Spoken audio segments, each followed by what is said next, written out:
Luanda.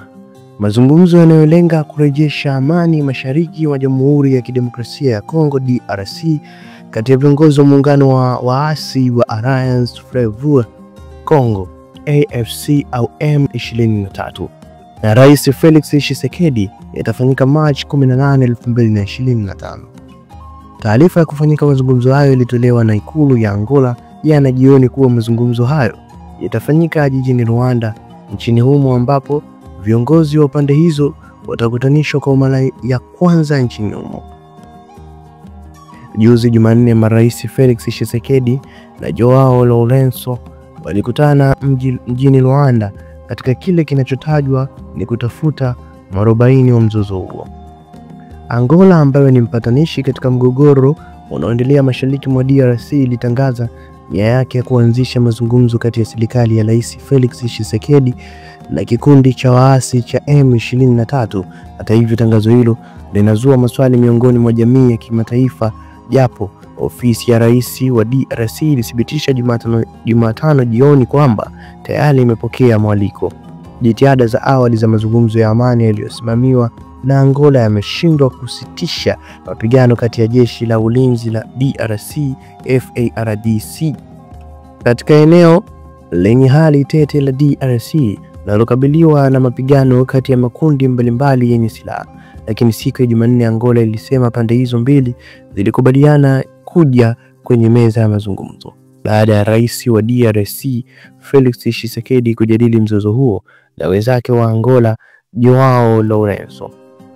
Kufuatia hatua zilizochukuliwa na upatanishi wa Angola wa Jumanne kutoka DRC na M23 wataanza mazungumzo ya moja kwa moja ya amani mnamo March 18, 2025 katika mji wa Luanda. Ofisi ya rais wa Angola ilisema katika taarifa yake ya jana jioni. Tshisekedi hapo awali alikataa kufanya mazungumzo na M23 inayodaiwa kuungwa mkono na serikali ya Rwanda, ambayo imefanya mashambulizi makubwa mashariki mwa DRC. Rwanda imekanusha kila mara kuhusiana na madai hayo kuifadhili M23, huku Rais Paul Kagame alidai hana taarifa za uwepo wa vikosi vya jeshi la Rwanda RPF mashariki mwa DRC.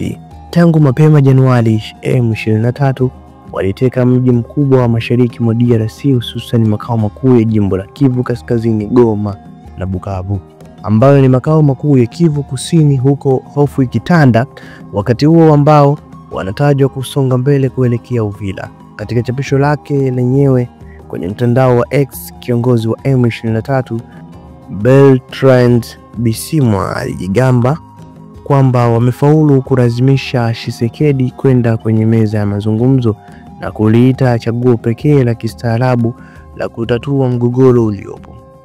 Hayo yanajili wakati viongozi wa jumuiya ya SADC wakitarajiwa kukutana leo kujadili mgogoro huo wa DRC.